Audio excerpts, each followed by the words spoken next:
The letter arrived on a Tuesday, and by Wednesday, Clara Whitfield's entire understanding of her own life had come undone at the seams. It was the summer of 1882, and the town of Red Rock Crossing, Texas, sat baking under a sun so relentless that the cattle moved slow and the men moved slower. The town was not large by any measure, a main street of packed red clay, a general store run by old Emmett Hale, a saloon called the Copper Spur, a livery stable, a church whose white paint was peeling in long curling strips like birch bark, and a handful of homes that pressed themselves against the earth as though trying to escape the heat. The railroad had come through 3 years prior, and with it came the suggestion of civilization, of permanence, though Red Rock Crossing still felt like a place that had not yet decided whether it intended to stay. Clara was 23 years old and had been living in Red Rock Crossing for 2 years. She had come from San Antonio after the death of her mother, following a distant cousin named Helen who had since married and become rather consumed by her new domestic life. Clara had taken a room above the general store and earned her keep by helping Emmett with the books. She was good with numbers and better with letters, and Emmett was hopeless at both. She had a neat, careful hand when she wrote, brown hair she wore pinned up tight against the heat, and gray eyes that people sometimes said looked like rain coming in over the plains. She did not think much of that comparison, but she had heard it enough that she supposed it must mean something.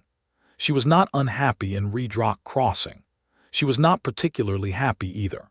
She was enduring, which she had learned was sometimes the most honest thing a person could do. On that Tuesday morning in late July, she walked down to the small post office, which was really just a corner of Emmett's general store where the mail was sorted, and she collected a small stack of correspondence for the store itself.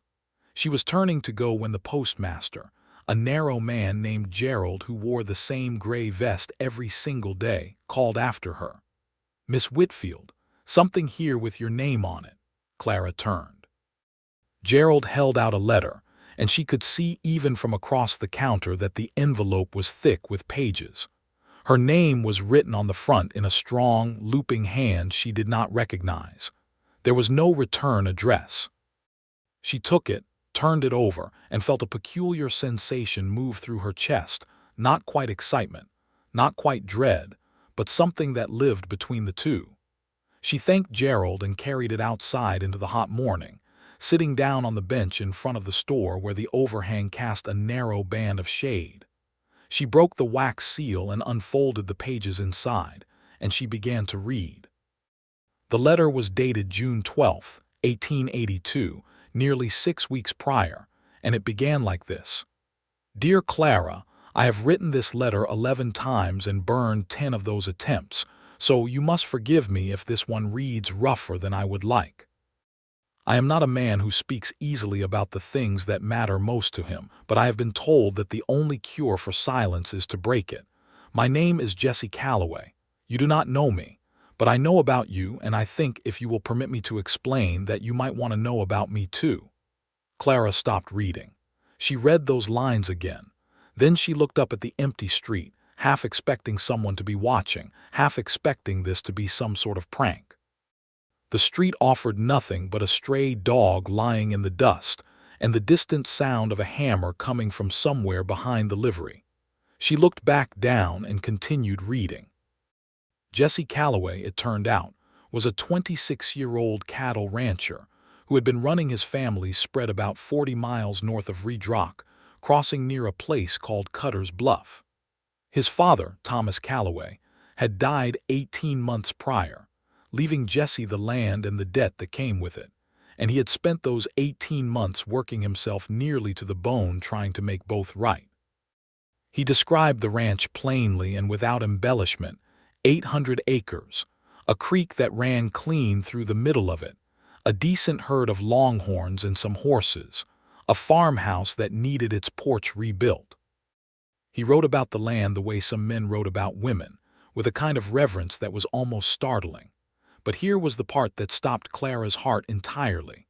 Jesse Calloway had a friend named Daniel Holt, who had a wife named Ruth, who was a cousin to Clara's cousin Helen. And Ruth Holt, it seemed, had taken it upon herself, without consulting anyone, least of all either of the two parties involved, to write letters in Clara's name to Jesse for the past 8 months. Ruth had written as Clara. She had invented a correspondence. She had described Clara's life in Redrock Crossing, her work with the books at the store, her love of the evening sky, her quiet wish for something more permanent than a rented room. She had written about Clara's humor and her opinions and her small habits. And Jesse, responding to what he believed were genuine letters from a woman who had actually written to him, had fallen in love. Clara sat very still on that bench for a very long time. She read every page of Jesse's letter, which ran to 9 pages in total. He wrote warmly and with a dry, understated humor that she found herself unexpectedly charmed by.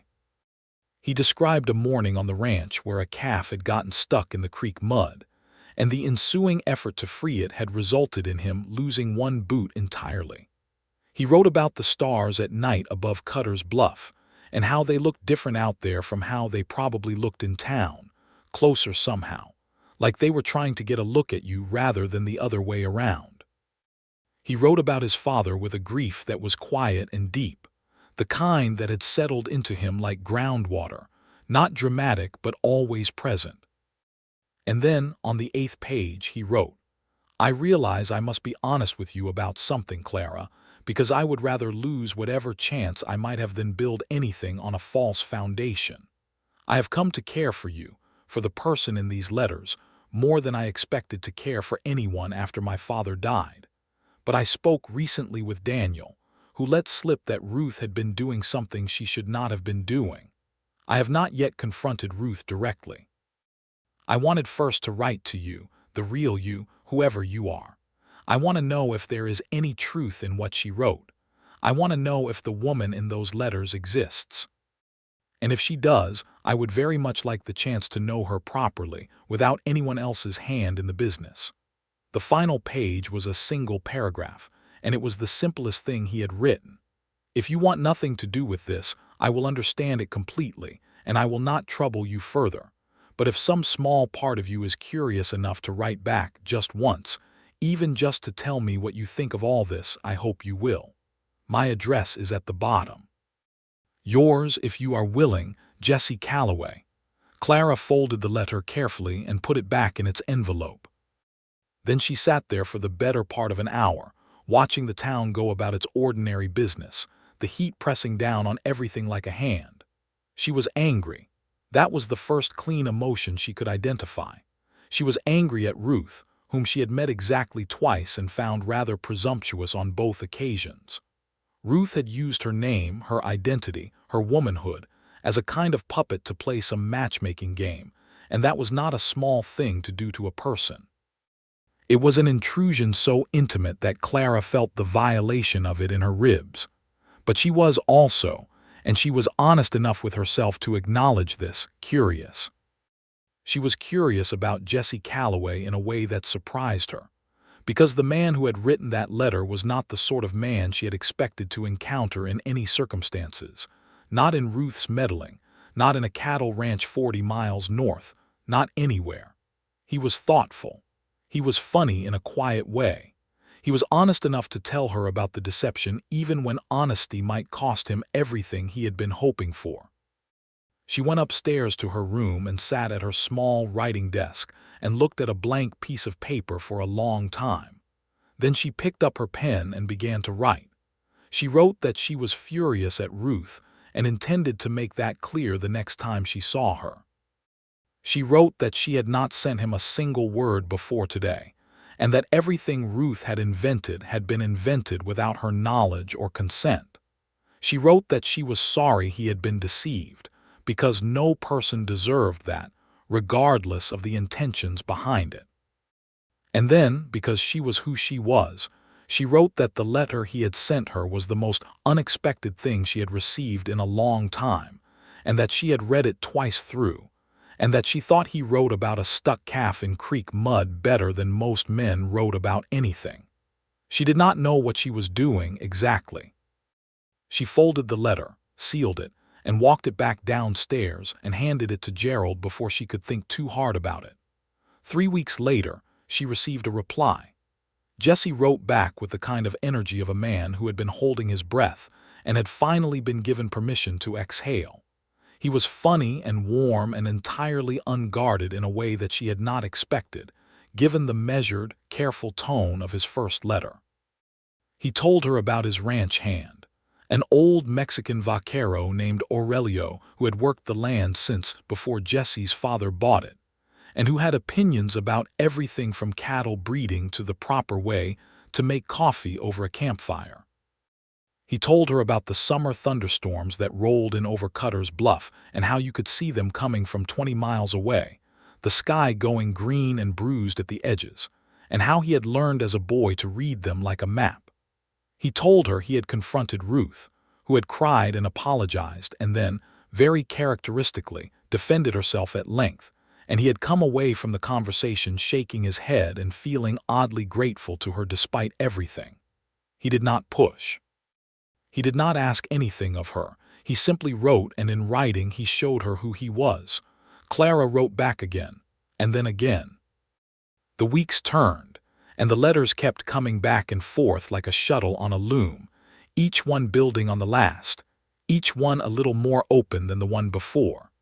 She told him about San Antonio and her mother's death, and the particular loneliness of arriving in a new town where nobody knows you and you must build yourself from nothing. She told him about Emmett's hopeless arithmetic, and how she had once found a column of numbers in his ledger that had been added up wrong for 3 consecutive years without anyone noticing, and how correcting them had felt like untangling a very patient knot. She told him about the way she felt sometimes at the end of the day, sitting at her window above the general store, watching the last light go out of the sky, a feeling she could not quite name but that was adjacent to longing. In his next letter, Jesse named that feeling for her. He wrote, "I think that feeling you describe at the window, I think that's just a person recognizing that they deserve something more than what they currently have, and not yet knowing how to reach for it. I have felt the same thing every evening since my father died, standing on the porch and looking at land that is mine, but that still feels half his. I think it gets better when there is someone to stand there with you." Clara read that line 4 times. Then she set the letter down and walked to her window and looked at the last light going out of the sky over Redrock Crossing and felt something shift inside her, quiet and tectonic. She wrote back and asked him if he would like to meet. The reply came faster than any previous letter. She suspected Jesse had gone into Cutter's Bluff and sent it the same day he received hers, because it arrived in just over a week rather than the usual 2 or 3.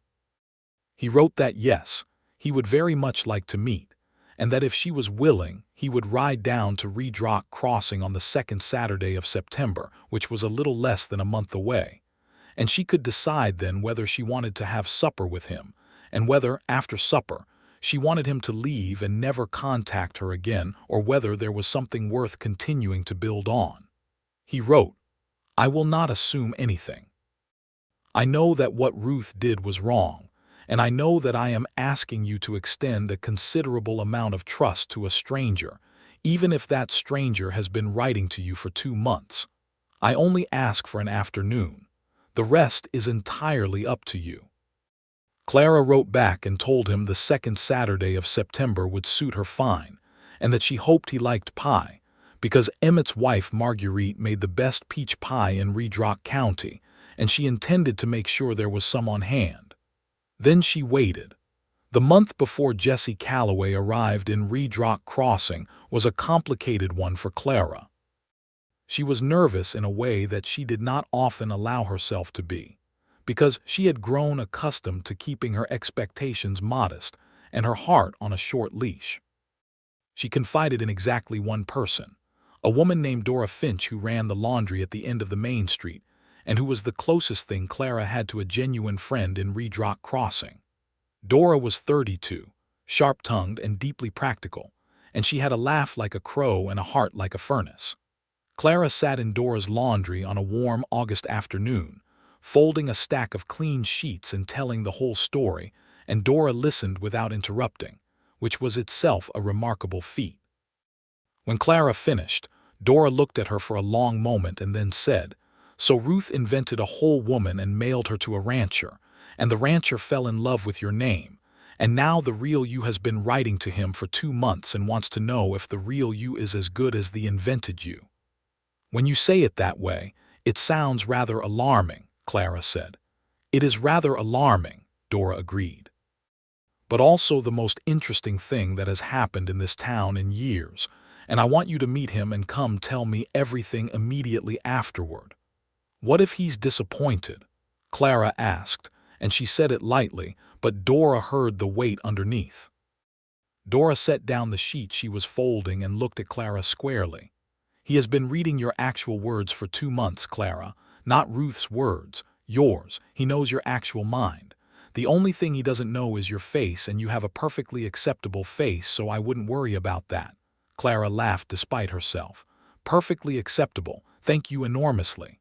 "You're welcome," Dora said simply and picked up the next sheet. The second Saturday of September arrived with the kind of morning that felt like a gift. The heat had broken, finally, and there was a clean, cool breeze coming down from the north that smelled like rain somewhere distant and the end of summer. Clara put on her best dress, which was a deep blue cotton that she had made herself the previous winter, and she pinned her hair up with more care than usual and went downstairs to open the store as if it were an ordinary day. She had told Emmett that a man might come looking for her around noon, and Emmett, who was 70 years old and had seen everything and been surprised by almost none of it, had simply nodded and said he would make sure Marguerite's pie was fresh. Marguerite, who had heard the whole story from Emmett, who had heard it from Dora, who had apparently told half the town despite promising discretion, came by at 11 with a pie wrapped in cloth and kissed Clara on the cheek and said, "You look lovely, dear, and he had better deserve you." At 5 minutes past noon, a rider came down the main street of Redrock crossing on a bay horse with a white blaze on its face. Clara was behind the counter of the store when she heard the horse, and she looked through the front window and knew, before any rational evidence confirmed it, that it was him. There was something in the way he sat the horse easy and straight at once, the posture of a man who had been on horseback so long that it was simply how he was configured. He wore a plain brown hat and a blue shirt that was the same shade as her dress, which she would think about later and find oddly significant. He tied his horse to the post out front and stood for a moment on the step, and Clara watched him take a breath and square his shoulders, and something about seeing that small, involuntary gesture of his own nervousness made her feel much steadier. He came through the door. Jesse Calloway was taller than she had imagined, with dark eyes and a jaw that was angular and clean-shaved, and hands that looked like they had worked hard for a long time. He was not precisely handsome in the way that the word was usually meant, but there was an honesty to his face, a directness that was more appealing than handsomeness. He spotted her almost immediately and stopped. They looked at each other. "Jesse Calloway," she said. "Clara Whitfield," he said, and his voice was lower than she had expected and warmer. There was a pause that lasted perhaps 3 seconds, which felt longer than any 3 seconds had a right to feel. "Thank you for coming," she said. "Thank you for not telling me not to," he said. Emmett chose that moment to appear from the back room with the completely unnecessary pretext of needing to check something on the shelf nearest to where they were standing, and Clara gave him a look that he ignored with the cheerful impunity of a very old man who knew there was nothing she could do about it. "Mr. Calloway," Emmett said, extending a hand. "Emmett Hale. I run this store." Jesse shook his hand. "Jesse Calloway. I'm here on account of your bookkeeper." "Best bookkeeper in the county," Emmett said, with a pride that Clara suspected was genuine and only slightly exaggerated for effect. "You do well to remember that." "Yes, sir," Jesse said, and Clara saw the corner of his mouth lift. They walked out into the September morning and down the main street, and the conversation that began between them on that walk was not awkward the way first meetings usually were, because they had already had months of conversation behind them, and the letters had done work that normally took much longer to accomplish. There was a foundation already laid, even if they were only now seeing each other's faces for the first time. He asked her what she thought of the town, genuinely curious. She told him honestly that it had its qualities and its limitations, that she had grown fond of it in the way one grows fond of a place that has kept you sheltered, even if it was never exactly what you dreamed of. He nodded and said he thought most places were like that if you stayed in them long enough. They found a bench near the churchyard, where a large cottonwood gave good shade, and Clara had thought to bring the peach pie in a cloth bag, and they sat there and ate it without ceremony and talked for 2 hours without noticing the time pass. He was, she discovered, precisely as funny and precise and quietly observant in person as he had been on paper. He noticed things, the way the light hit the old church windows, the pattern of the wind in the cottonwood leaves, the look on an old man's face across the street who was trying to get his wagon wheel back on its axle. He made dry, understated observations about these things that made her laugh in a way that felt genuine rather than polite. He was also, she realized, nervous. Genuinely, carefully nervous. He chose his words with a deliberateness that she recognized as the behavior of a man who was very aware that he was in a situation where the wrong word could end something he did not want to end. She found this endearing beyond all expectation. "You are exactly what your letters suggested," she told him at one point. He looked at her with an expression she could not entirely read. "Is that good?" "It is," she said. "I was worried you might be a disappointment. People often are when you've built a picture of them in your head from only words." "And I'm not?" he asked. "You are not," she said. "You are perhaps slightly taller than I imagined." He smiled at that, a full, unguarded smile that transformed his face in a way that made her breath catch briefly. "Ruth told me you were funny," he said, and then immediately looked like he regretted mentioning Ruth. "Ruth told you a great many things," Clara said, and kept her tone neutral. He said, "And I am genuinely sorry for that. Whatever she intended, she didn't have the right." "No," Clara agreed. "She didn't." She paused. "But I've thought about it, and I think if she hadn't done it, you would never have written to me, and I would never have written back, and we wouldn't be sitting here eating Marguerite Hale's peach pie under this tree. So I am still angry at her, and I also, very reluctantly, see that something good may have come of it." He looked at her for a long moment. "Something good," he repeated. "Don't push your luck, Mr. Calloway," she said. "Jesse," he said quietly. She let a moment settle. "Jesse," she said. He rode back toward Cutter's Bluff late that afternoon, and before he mounted up he stood on the street in front of the general store with his hat in his hand and looked at her with those dark, honest eyes and said, "May I write to you again?" "You had better," she said. He smiled. He put his hat back on and he rode north, and Clara stood on the step of the general store and watched him go until he was a small shape against the enormous pale blue sky. And then she went upstairs to her room and sat at her writing desk, and did not write anything at all. She just sat there with her hands in her lap, feeling the change moving through her like weather. The letters that followed were different. They were the letters of two people who had now seen each other's faces and heard each other's voices and laughed together under a cottonwood tree, and that changed the nature of things considerably. The letters were warmer now, more open. Jesse began to use her name more often in the text, which was a small thing but not a small thing at all. Clara began to tell him more of herself, things she had not told anyone since coming to Reed Rock Crossing, things about her mother and about San Antonio, and about what she had been like as a girl, curious and stubborn, and always reading whatever she could get her hands on. Jesse wrote about his ranch with a new kind of intimacy, describing the morning light on the creek, the smell of the horses in the cool fall air, Aurelio's opinions about the approaching winter, the particular silence of Cutter's Bluff after a hard day's work when the sun went down and the land seemed to exhale. He wrote in one letter, "I keep thinking about what you said about standing somewhere with someone. I have not stopped thinking about it." Clara wrote back, "Neither have I." He came back to Redrock Crossing in October. They walked out along the edge of town to where the mesquite and cedar brush began, and the evening light was gold and low, and he told her about a problem he was having with the bank.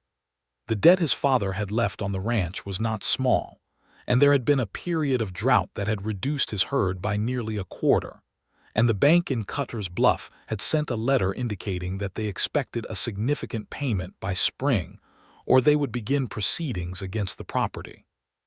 He did not tell her this to burden her.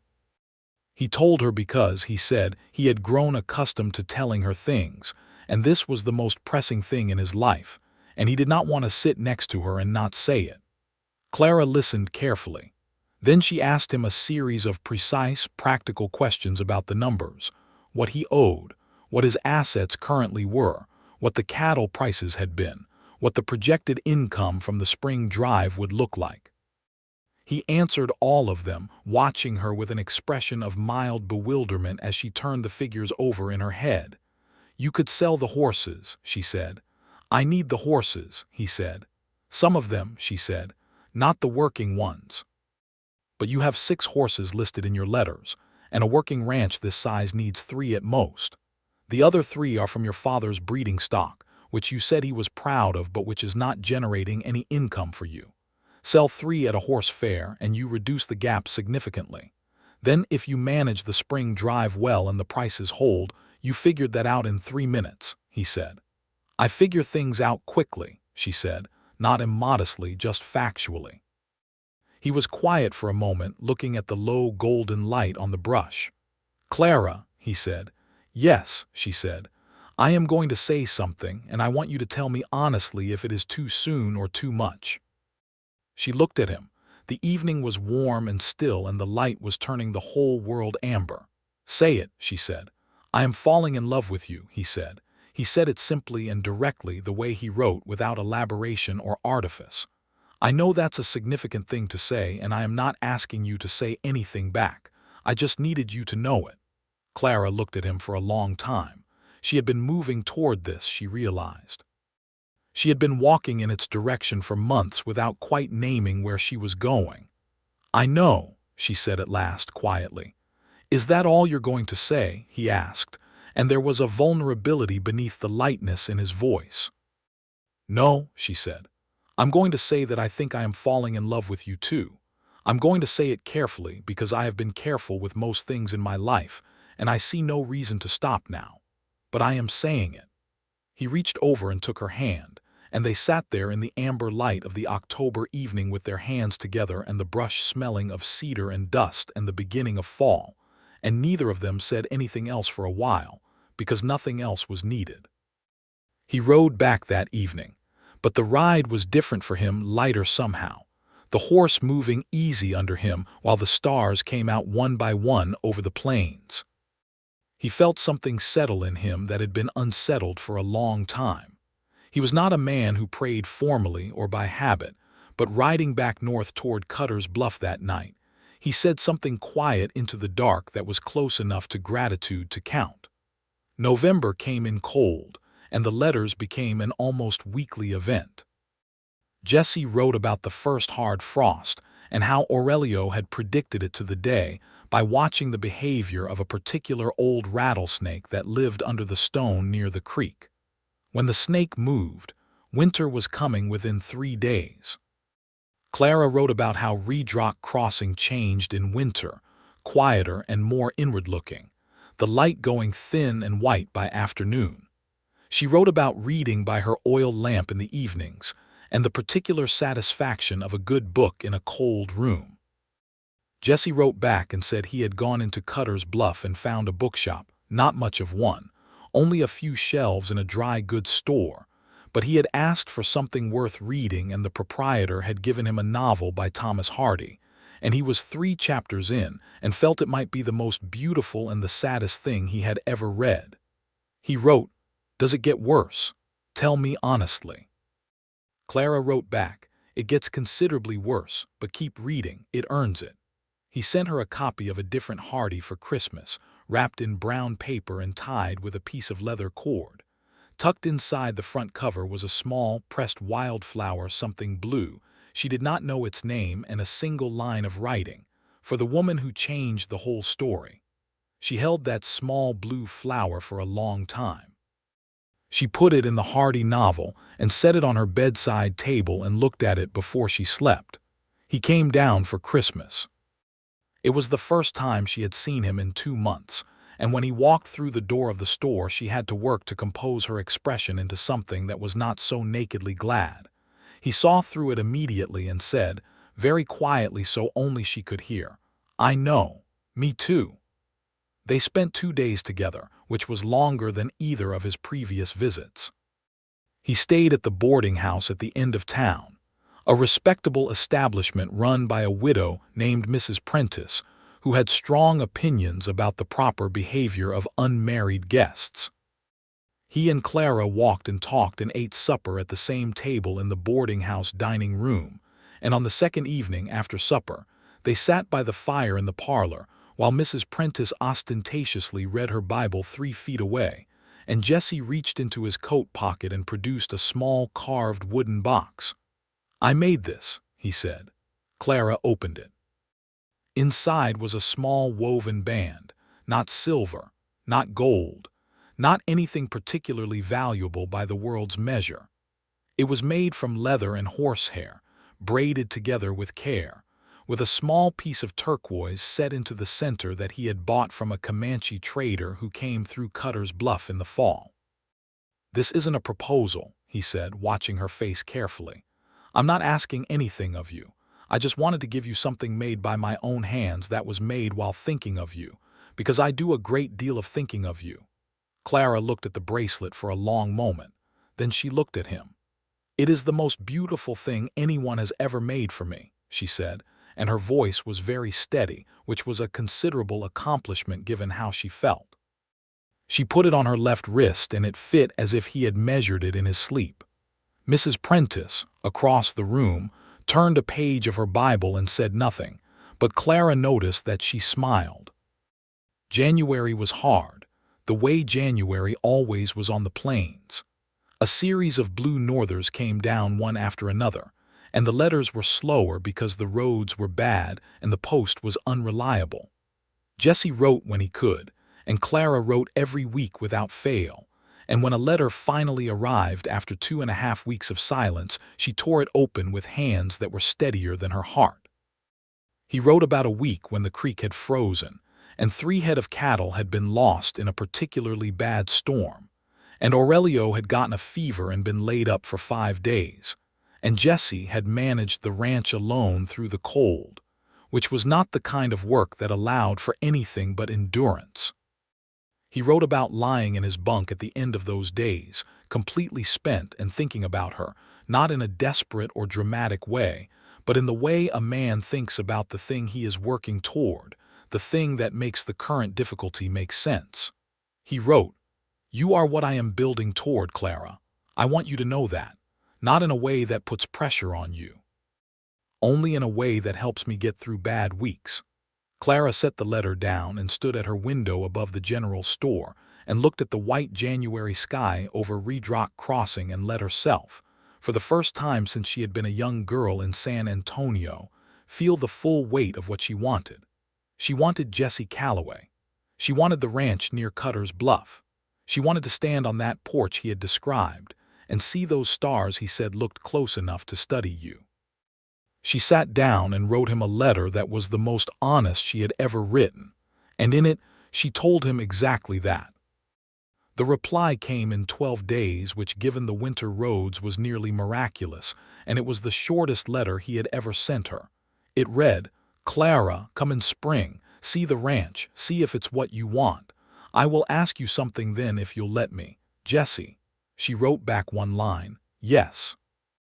Spring in Texas arrived with the kind of extravagance that felt almost reckless after the gray months of winter. The bluebonnets came in thick and deep across the hillsides, and the air smelled of rain and new grass, and the light was long and kind and gold from morning to evening. Clara had been making arrangements since February. She had spoken with Emmett, who was sad to lose her but said it in a way that was more proud than sad, and who told her she had been the best bookkeeper he had ever had and that Redrock Crossing would be poorer for her leaving. Marguerite cried, and Clara held her hands and promised to write. Dora, characteristically, said only, "I knew it. From the moment you showed me that letter. Go." The morning Clara left Redrock Crossing was warm and clear, the sky a pale, perfect blue, and she rode in a hired wagon north toward Cutter's Bluff with her trunk in the back and her Hardy novel on her lap and the leather and turquoise bracelet on her wrist. She felt nervous in a way that was clean and honest rather than dark, the nervousness of moving toward something rather than away from it. The road north was 40 miles of open country that she had not yet seen, and she found herself watching it the way Jesse had described watching his land, with attention, with a kind of reverence. The plains out here were not exactly beautiful in the conventional sense. They were vast and dry and honest, and the sky above them was enormous, and there was something about the scale of it that made her feel very small and, unexpectedly, very free. Aurelio met her at the edge of the Calloway property.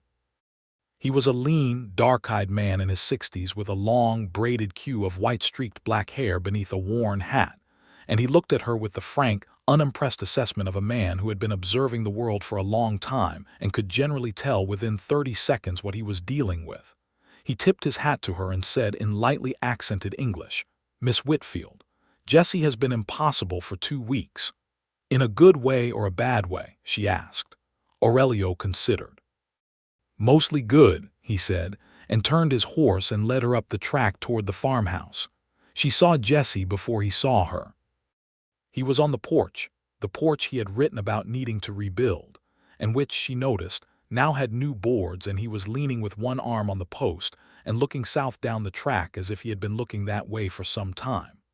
When he saw the wagon, he straightened and came down the steps, and she saw the same thing on his face that she suspected was on hers, something that was trying very hard to be composed and not entirely succeeding. He helped her down from the wagon. They stood on the track in front of the farmhouse with the spring light on everything and the creek audible somewhere nearby and the smell of new grass on the breeze. "You're here," he said. "I am," she said. He looked at her for a moment and then he said, "Come see the land." He showed her the whole ranch that afternoon, the 2 of them on horseback, the creek that ran clear and cold through the middle of the property, the south pasture where the longhorns were grazing in the new grass, the north ridge where the cedar grew thick, and the view opened up to a horizon that seemed to go on forever. She asked questions and he answered them, and the conversation moved easily between the practical and the personal the way it always had in their letters. Only now there was the physical world around them to refer to, and that was entirely different from words on a page. They rode up to the top of the north ridge as the sun was going down, and they sat their horses side by side and looked at the country spreading out below them in the evening light, all gold and shadow, and Clara thought that Jesse had not exaggerated. The stars, she could already see 1 or 2 appearing, looked like they were leaning in. "Well," he said. "Well," she agreed. He turned to look at her. The last of the sun was on his face and his eyes were very dark and very steady. "Clara," he said. "Yes," she said. "I have something to ask you. I know you do." He reached into his shirt pocket and produced a ring, not elaborate, a simple silver band with a small garnet set into it, the color of dark red cedar berries. He had bought it from a silversmith in Cutter's Bluff who had made it to a description Jesse had given him, and the description had been, apparently, simple and strong and worth keeping. "I know the ranch has debts," he said. "I know it's not what a woman would necessarily choose if she was choosing on the basis of comfort and ease. I know that the farmhouse needs more work than the porch, and that the winters out here are hard, and that the work is hard, and that I am a man who can work very hard but who is not always easy to live with. I know all of that.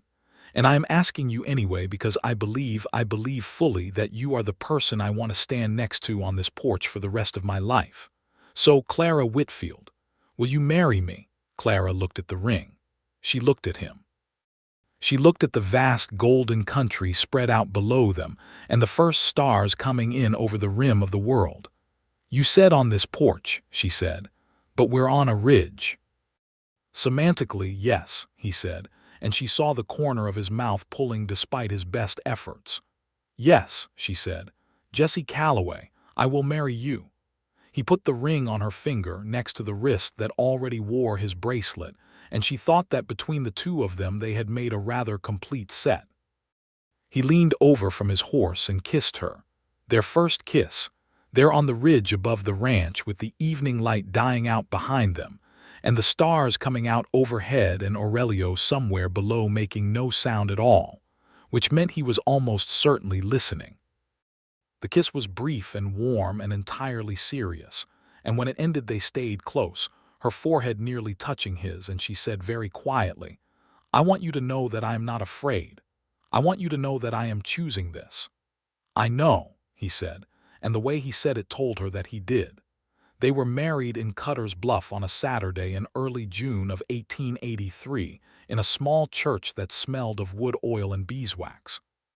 The guest list was not long. Aurelio, who served as Jesse's witness with a solemn dignity that was entirely sincere, Daniel and Ruth Holt, who came with evident anxiety, and were received by Clara with a formal magnanimity that made Ruth cry again, and Daniel shake Jesse's hand for a very long time. Dora Finch had made the journey north from Red Rock Crossing and stood in the front pew with her arms folded, and her expression radiant in the way that practical women's expressions go radiant when something they have rooted for actually works out. Emmett and Marguerite had sent a letter and a gift, which was a very good set of bookkeeping ledgers, which Clara found exactly right.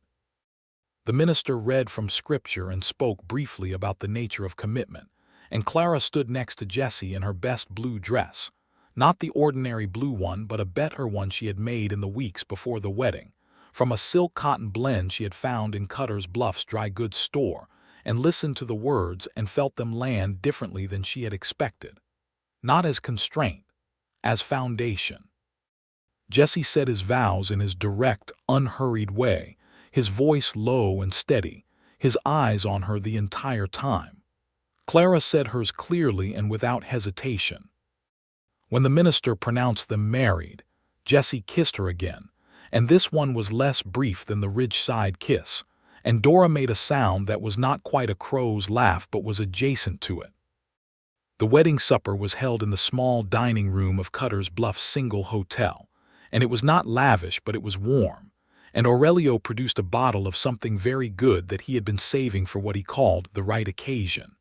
And they drank it around the table and told stories about Jesse and Clara and the correspondence that had made all of this possible. And at some point Ruth reached across the table and took Clara's hand and said, "I know I had no right. I am sorry." "And I am so glad." Clara looked at her for a moment.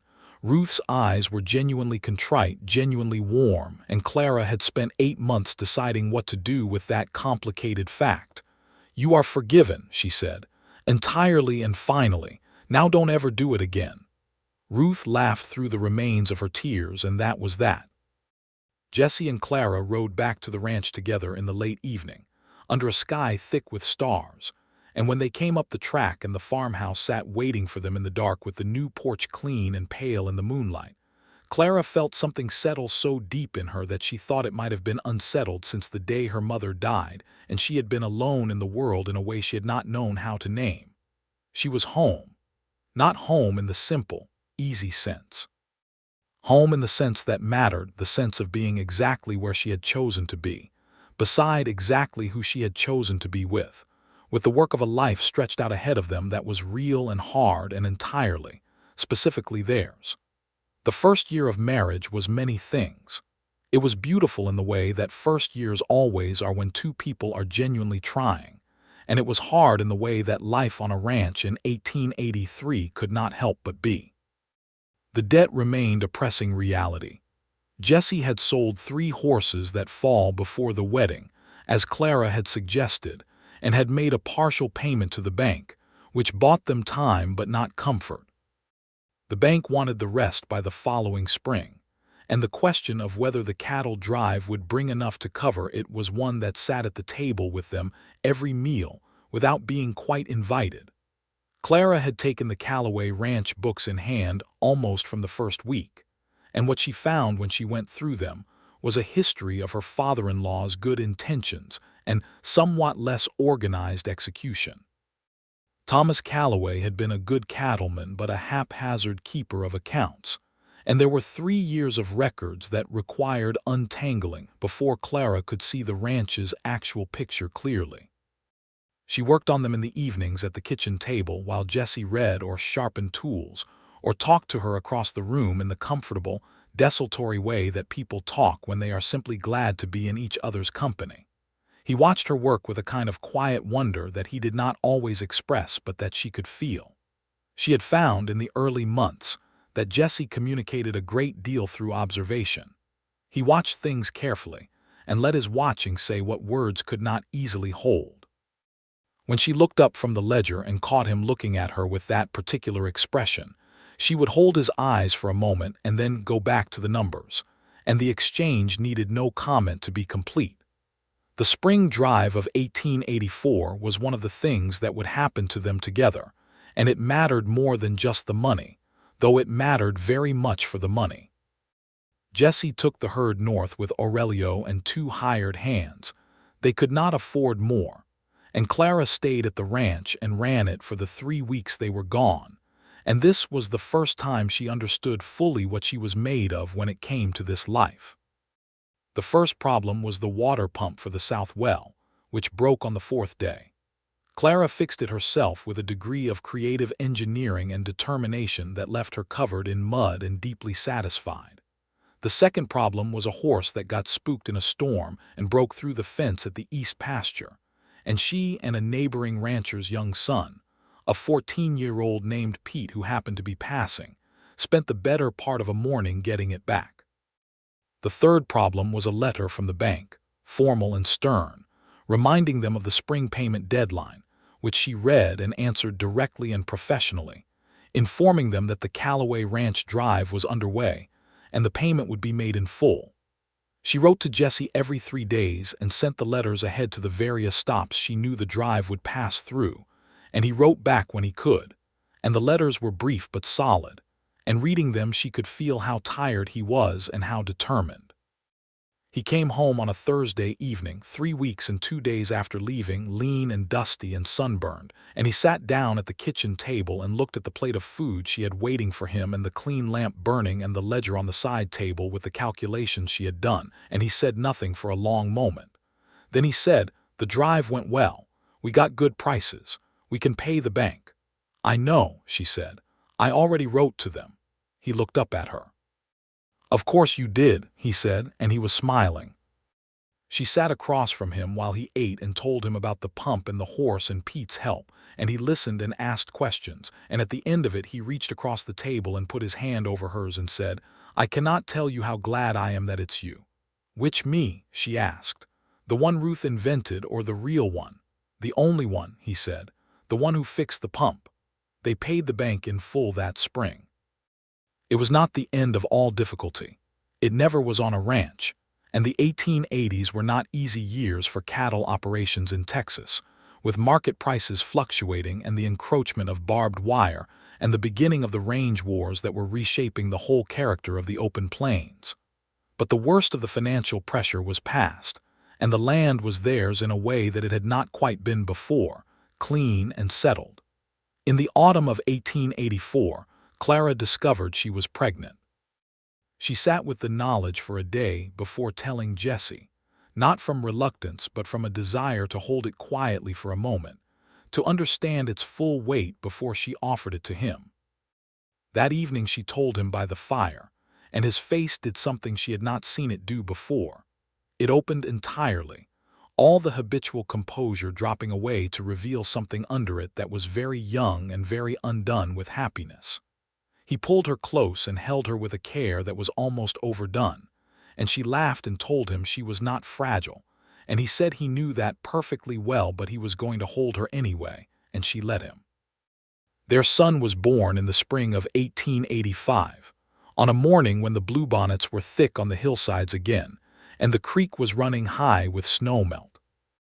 They named him Thomas, for Jesse's father, and Aurelio held him with the gravity of a man receiving something sacred, and said something in Spanish that neither of them fully caught but which felt like a blessing. Thomas Calloway was a dark-haired, bright-eyed infant who announced himself to the world with considerable vigor, and then, somewhat contradictorily, slept with the efficiency of someone who had decided to approach rest as a serious professional endeavor. Jesse held him on the new porch in the evenings and talked to him in a low voice about the land, about the creek, about the names of the stars, and Clara sat in the porch chair with her cup of coffee and watched the two of them and felt the full weight of everything that had led here.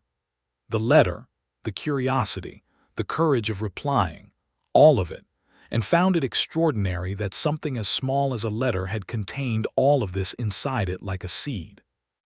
The years moved on the way years do on a working ranch, with seasons and work and the ordinary extraordinary business of two people building a life that is entirely their own.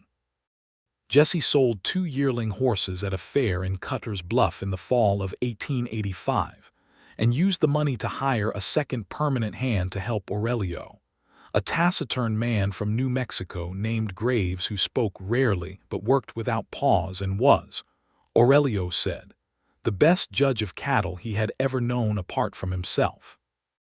Clara continued to keep the books and had also begun doing the accounts for 2 neighboring ranches, whose owners had heard through the community that she had a particular gift, and she charged a modest fee for this work, and felt in it the satisfaction of using a skill that she had always known she had but had never quite found its fullest expression.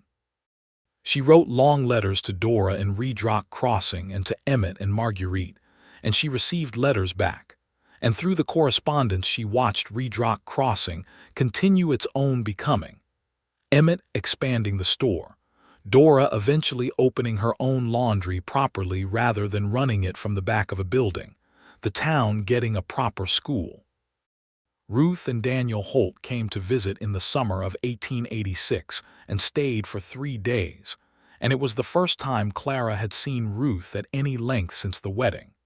The visit was warm, the awkwardness of the old business thoroughly dissolved by time, and the visible happiness of everyone concerned.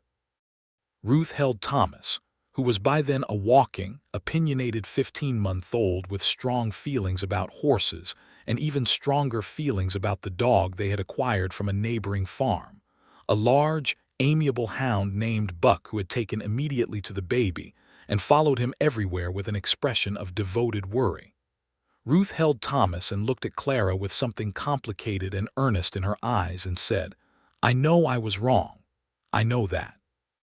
But I also hope that even so you're glad. I am glad, Clara said simply. I was furious and I am glad. Both things are true, Ruth nodded. They can be, she agreed. Daniel and Jesse had become genuine friends over the past years, and that afternoon the 2 men went out on horseback together and came back in the evening sunburned and in good humor, and they all had supper on the porch because the evening was warm and clear, and the stars were coming out over the ridge. That night after the Holts had gone to their room and Thomas was asleep and the house was quiet, Jesse and Clara sat on the porch together in the old way, her in the chair and him on the step, and the night was enormous and dark and full of stars. Jesse, he said, do you ever think about the letter? He was quiet for a moment. Which one? The one you sent me. The first real one, the one I never wrote to. He looked up at the stars. I think about it sometimes. I think about what it cost me to write it, the 11 attempts all burned. I think about what it cost you to write back. It didn't cost me much, she said. I was curious. I've always been curious. It cost something, he said. It cost the comfortable certainty of not risking anything. She considered that. Yes, she said. That's true. He turned to look at her in the dark. I'm glad I burned the other 10, he said. I think the 11th was better. It was, she said. It was the best thing I ever received in the mail. He reached up and took her hand, and she held his, and they sat there under the West Texas sky with the ranch quiet around them and the distant sound of the creek and the warm presence of everything they had built. And the stars leaned down exactly the way he had always said they did. By the summer of 1887, the Calloway Ranch had found its steady ground. The debt was long paid, the herd was healthy, and Jesse had invested in a second section of land to the northeast of the original property, 120 acres of good grass that joined cleanly with the creek.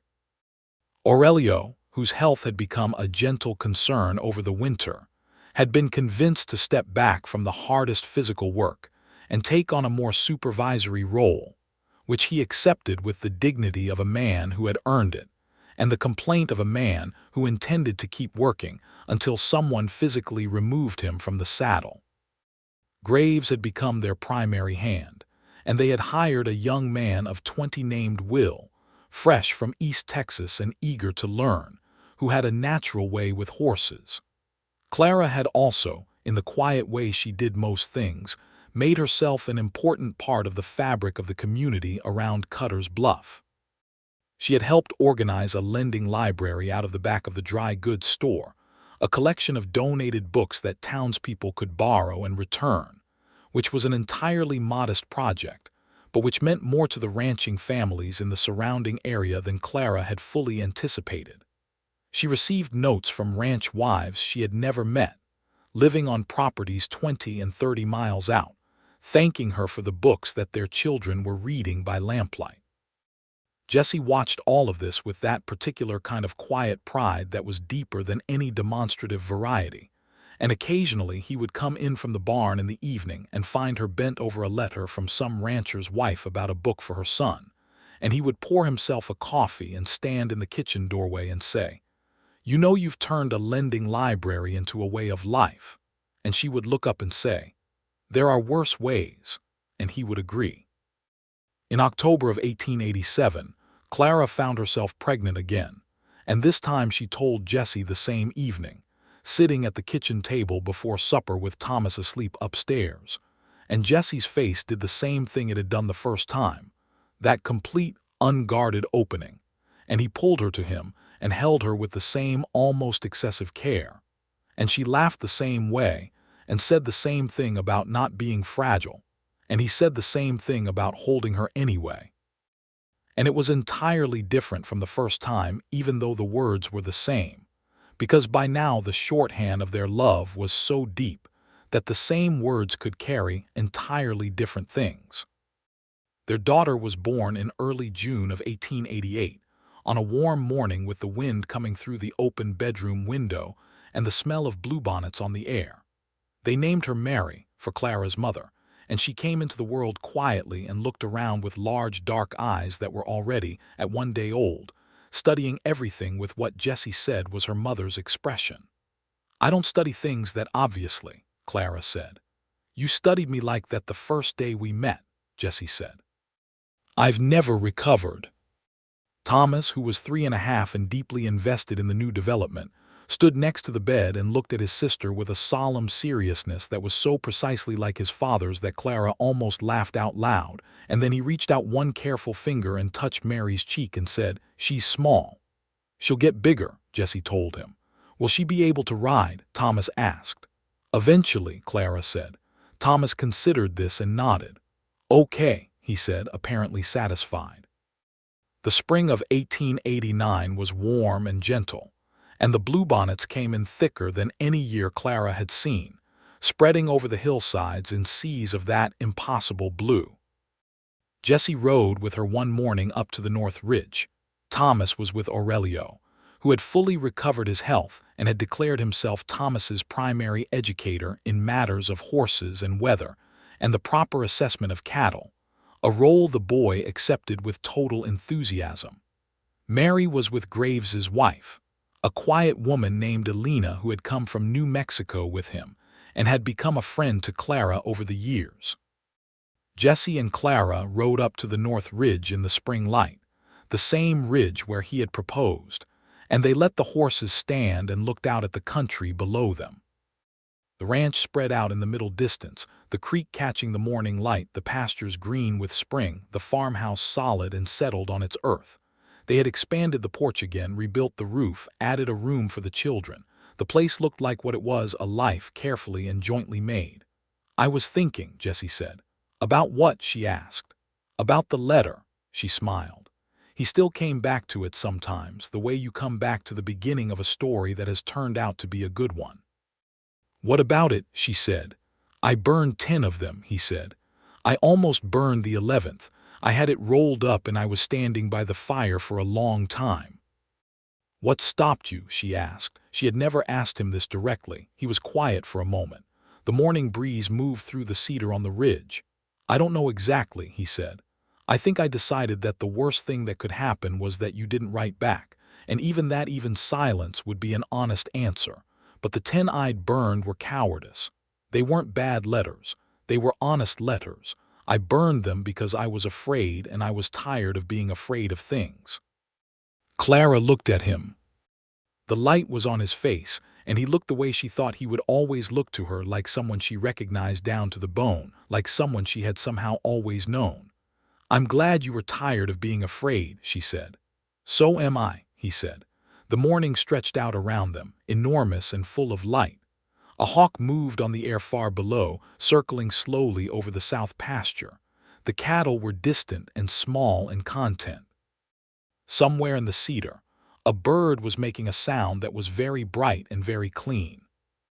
Clara reached over and took Jesse's hand, the way she had taken it at the bench by the cottonwood tree on the first day they met, and he closed his fingers around hers with the same sureness he always did, the sureness of a man who has found the thing he was looking for and intends to hold on to it. "Jesse," she said. "Yes," he said. "I was thinking that Thomas is old enough this summer to start learning to ride properly. Aurelio has been teaching him the basics, but I think you should take him out on the trail, just the two of you." Jesse looked at her. There was something in his eyes that she loved, the way they could go from serious to warm in an instant, like weather changing. "You weren't thinking about the letter at all," he said. "I was a little," she said, "and then I started thinking about Thomas on a horse." He shook his head slowly, smiling.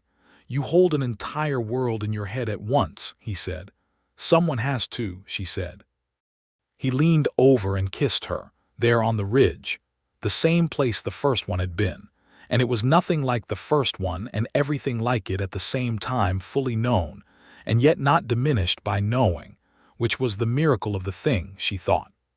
The miracle of choosing a person over and over across years and finding them still surprising, still worth the choosing. They rode back down from the ridge as the morning was getting warm, and the ranch received them the way it always did, with the unhurried certainty of a place that knows it is home to people who belong there. Aurelio was in the yard with Thomas when they rode in, demonstrating something with a piece of rope that Thomas was watching with absolute focused attention. Thomas looked up when he heard the horses and said, "Aurelio says I can learn the lasso." "Aurelio says a great many things," Jesse said, dismounting. "All of them correct," Aurelio said serenely, without looking up from the rope. Jesse took the horses to the barn, and Clara went inside and put on the coffee and checked on Mary, who was awake in her cradle in the corner of the kitchen, with the window light falling across her. Mary was 10 months old and had recently discovered that she could pull herself to standing if she had something to hold on to, and had been conducting systematic experiments on every low piece of furniture in the house. Clara picked her up and held her against her shoulder and stood at the kitchen window looking out at the yard, where Jesse had come back from the barn and was crouching down next to Thomas and examining the rope, and Aurelio was standing over them both with his arms folded and the expression of a man who is about to have a great deal of opinions. The coffee began to smell good. The morning light was warm on the window. Thomas laughed at something Jesse said, a clear, easy child's laugh that carried across the yard. Mary made a sound against Clara's shoulder that was interested and exploratory, her version of commentary on the world. Clara stood there in the kitchen of the ranch house at Cutter's Bluff, Texas, in the spring of 1889, holding her daughter and watching her husband and her son in the yard. And she thought about a Tuesday morning 7 years ago when she had walked down to a post office in Red Rock Crossing expecting nothing, and a man named Gerald had handed her a letter from a man she had never written to. She thought about breaking the seal. She thought about reading those 9 pages.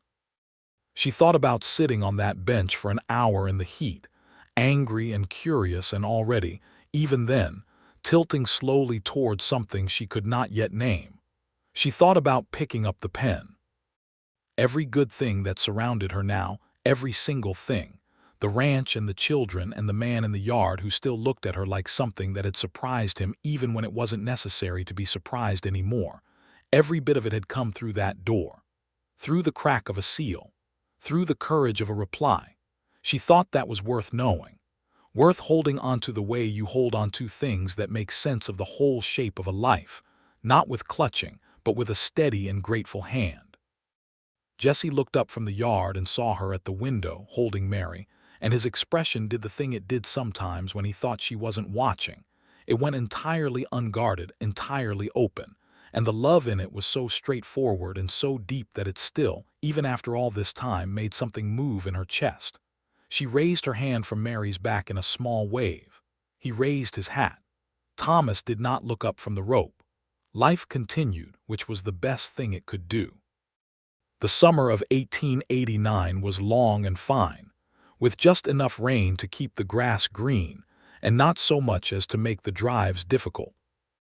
Jesse took Thomas out on the trail for 3 days in August, just the two of them and Buck the hound, who had decided his supervisory role extended to all outdoor activities.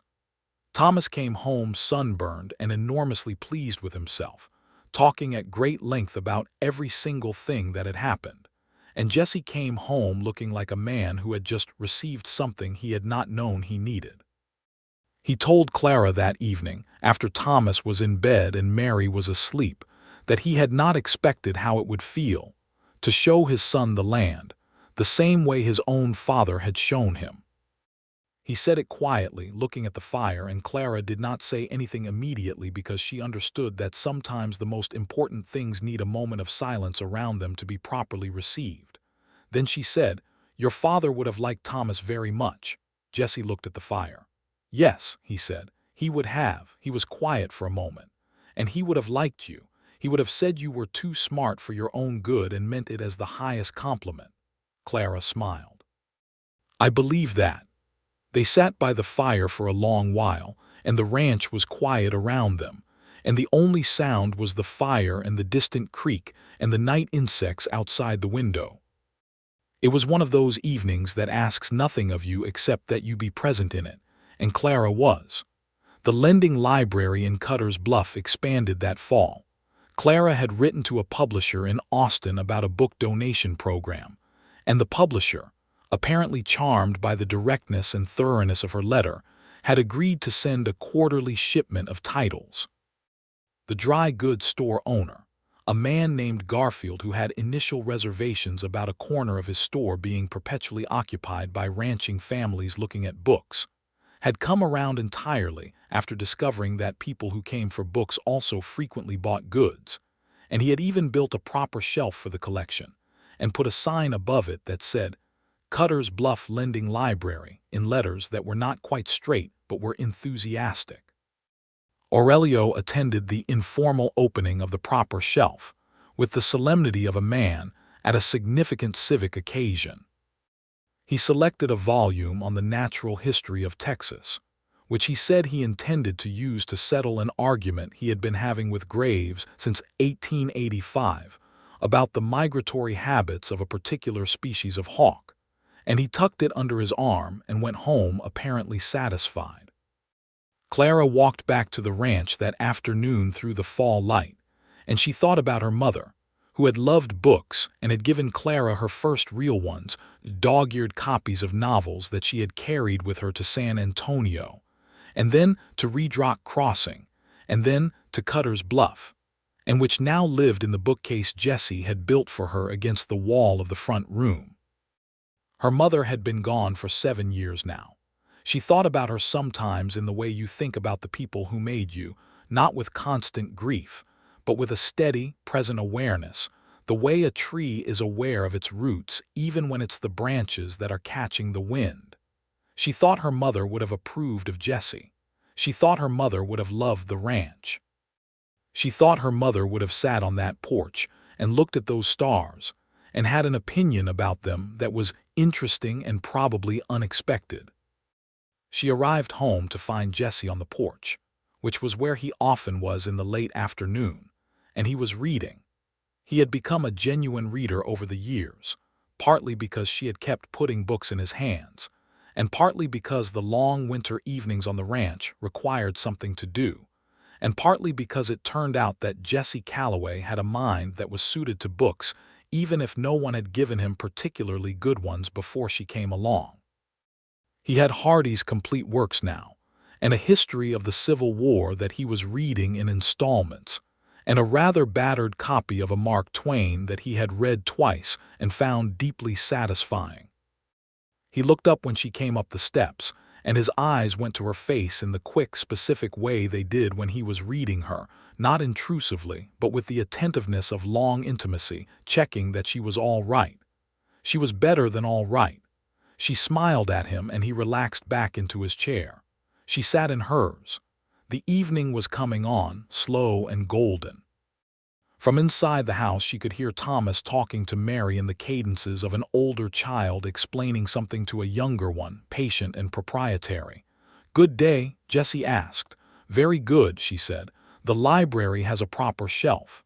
Garfield finally built it. He built it, it's slightly crooked, but enthusiastic." "Extremely enthusiastic," she agreed. The evening settled around them. The creek sound came up on the breeze. The first star appeared over the north ridge and then another. "Jesse," she said after a while, he said, turning a page. "I think it was the right letter, the 11th one." He looked up. He looked at her for a moment with that open, unguarded expression. "So do I," he said. "I think the 10 you burned were necessary," she said. "I think sometimes you have to burn the thing 10 times to find out what it actually is." He was quiet, watching her. "I'm glad you found out," she said. "So am I," he said softly.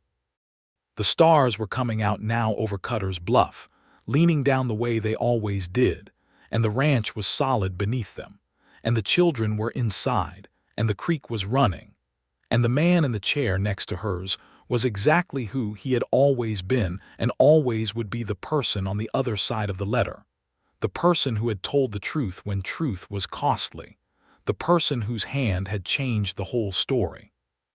She reached over without looking, the way people reach for the things they know by heart, and his hand was already there. They sat together as the night came on full and deep and enormous, and the stars did what they always did from this ridge, from this porch, in this particular corner of the Texas plains in the year of 1889. They leaned in, close and curious, as if the whole illuminated darkness had heard there was something worth watching down below and wanted to see it better. And there was. There certainly was.